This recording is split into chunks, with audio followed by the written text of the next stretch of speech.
მე ჩემ კოლეგას რიკარდ იოზვიაკს დავემოწმები, მეც ზუსტად ეს ინფორმაცია მაქვს, რომ საგარეო უწყების, ევროკავშირის საგარეო უწყების მხრიდან ორშაბათს შესული იქნება ძირითადად ეს ორი წინადადება, ანუ მაგიდაზე დაიდება წევრი ქვეყნებისთვის ორი წინადადება, ეს არის თარგეტირებულ სანქციებზე,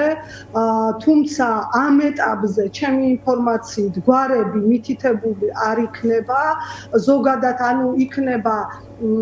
შეთავაზება, რომ წევრი ქვეყნები დათანხმდნენ ამ გზით და ეს ეგრეთ წოდებული თარგეტირებული სანქციები და მეორე ასევე იქნება შეთავაზება წევრი ქვეყნებისთვის, რომ დიპლომატიური პასპორტების მქონე მოხელეების დიპლომატიური პასპორტი აქვს, მათთვის შეშერებული იყოს უვიზო მიმოსვლა. ანუ როგორ ხდება ზოგადად საბჭოზე?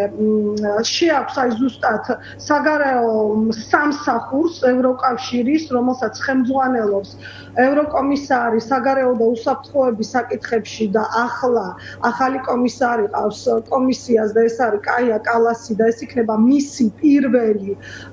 საბჭო, მისი ხელმძღვანელობით ევროკავშირის წევრი ქვეყნების საგარეო უწყებების ხელმძღვანელებთან, თუმცა პარალელურად, ანუ როდესაც მიდის მსჯელობა, ერთი მხარეა, რომ თვითონ საგარეო უწყებაში აქვს წინადადებები და ასევე, რა თქმა უნდა, წევრი ქვეყნებს აქვთ შესაძლებლობა და უფლებაც, რომ ისინიც შემხვედრი წინადადებებით შევიდნენ, მათაც ჰქონდეთ განსხვავებული აზრი და ან თქვათ დამატებითი წინადადებები და უკვე დახურულ კარს მიღმა იწყება მსჯელობა იმისთვის, რომ რაღაც ერთიან შეთანხმებულ პოზიციაზე მივიდნენ. თუ კი ხდება პოზიციების შეთანხმება, არის შემთხვევები, როდესაც შეხვედრა უკვე სრულდება, თქვათ, რაღაც კონკრეტული გადაწყვეტილებით, რომელიც რეკომენდაცია არის წევრი ქვეყნების ლიდერებისთვის და გადაეცემა მათ და საბოლოო გადაწყვეტილება სწორედ ლიდერების შეხვედრაზე ხდება, რაც უკვე მიღებული გადაწყვეტილებებია, უკვე თავად მინისტრებს შეუძლიათ განაგრძონ. აი მაგალითად სანქციებთან დაკავშირებით, როდესაც პოლიტიკური გადაწყვეტილება მიიღება, ამის შემდეგ უკვე გაგრძელება ან ამ სიაში დამატებითი პირების ჩასმის გადაწყვეტილება შეუძლიათ მინისტრების დონეზე იყოს მიღებული და მას საბოლოო დადასტურება წევრი ქვეყნების ლიდერებისგან არ სჭირდებათ. ასევე გასათვალისწინებელი აუცილებლად, რა დინამიკა იქნება, როგორ განვითარდება თუნდაც ორშაბათამდე მოვლენები საქართველოში. ჩვენ ხედავთ, რომ ძალიან სწრაფად ვითარდება მოვლენები და ევროკავშირსაც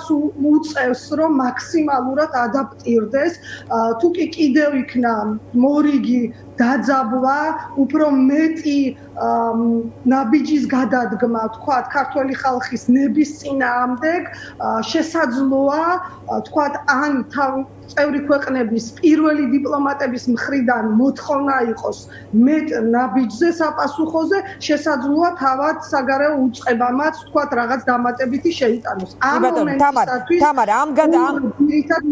კი ბატონო, როგორც ხვდები, ანუ თბილისში პროცესებს ექნება გარკვეული გავლენა. ასევე საინტერესოა სხვათა შორის ბოლო დღეებში, არაუშუალოდ დღეს და გუშინ, მაგრამ უნგრეთში ჰქონდა შეხვედრები საგარეო საქმეთა მინისტრ ბოჭორიშვილს და უნგრელი კოლეგისგან მიიღო დაპირება, რომ ის იქნება წინააღმდეგი, ეს ვთქვათ, სანქციების საქართველოს წინააღმდეგ. ანუ იქნება თუ არა იმ ტიპის გადაწყვეტილებები, რომელსაც სრული კონსენსუსი არ დასჭირდება, იმიტომ რომ ნებისმიერ შემთხვევაში, როგორც ჩანს, უნგრელი დიპლომატი მთავარი იქნება წინააღმდეგი საერთო გადაწყვეტილებებისთვის, იქნება დასჯის პოლიტიკა. კი, ანუ ევროკავშირში ამ პოზიციასთან დაკავშირებით იციან, მათთვისაც ცნობილია, რომ არ გაეკეთებინა სიატოს განცხადება, რომ ის დაბლოკავდა შიგნით ყველაფერი იცის, იმიტომ რომ ზოგადად სანამ მოხდება პირველი დიპლომატების შეხვედრები, მანამდე ქვეყნების ელჩები ხვდებიან ერთმანეთს და გადიან დღის წესრიგს და ზოგადად მოთელვა მიდის. და რა თქმა უნდა, ამ დონეზე უნგრეთი უკვე თავის პოზიციას დააფიქსირებდა. აქაც ძალიან საინტერესო მომენტია დიანა. ეხლა ნახეთ, რა ხდება, რომ გამომდინარე იქიდან, რომ უკრაინასთან დაკავშირებით ევროკავშირს ძალიან კარგი პრაქტიკა აქვს უნგრეთის მიერ უმეტესი გადაწყვეტილებების დაბლოკვის, ასე კულუარულად არის ლაპარაკი იმაზე, რომ თუ კი თქვათ აი ამ თარგეტირებულ სანქციებზე და სავარაუდოდ ვეტოს დაადებს ამას უნგრეთი, მაშინ იმუშაონ იმისთვის, რომ როგორც ბალტიის ქვეყნებმა უკვე მიიღეს სანქციები თარგეტირებული კონკრეტული პირების მიერ, მაშინ აი დანარჩენმა ქვეყნებმა ესე სეპარატულად შემოიღონ ეს თარგეტირებული ქვეყნები სანქციები. ინფორმაცია, რომ სწორედ ამ საკითხზე ძირითადად მუშაობენ პოლონეთი, საფრანგეთი და გერმანია და ისინი ცდილობენ, რომ იმ შემთხვევაში თუ კი ასეთი დაბლოკვა მოხდება, მაშინ ქვეყნებმა ძალიან სწრაფად მოახდინონ ასე ინდივიდუალურ დონეზე თარგეტირებული სანქციების მიღება. გარდა ამისა, რაც მათზე არის საკმაოდ ზეწოლა, შეიძლება ცუდი სიტყვაა, მაგრამ ევროპარლამენტი ძალიან ღიად აფიქსირებს, რომ თუ კი ვერ მოხდა შეჯერებული პოზიცია, მათაც ასეთი აზრი აქვს, რომ გამოსავალი ამ შემთხვევაში არის ზუსტად ესე ქვეყნები წავიდნენ ცალ-ცალკე სანქციებით. მე რომ საინტერესო ასევე ის დეტალი არის, რომ როგორც ვიცით და გვითხრეს, ასე კულუარულად ეს სანქციები იქნება გლობალური თუ კი მოხდა და წავიდა, ანუ მთლიანად ევროკავშირი ეს იქნება გლობალური რისკის სიით გაკეთდება, რაც ნიშნავს ადამიანის უფლებების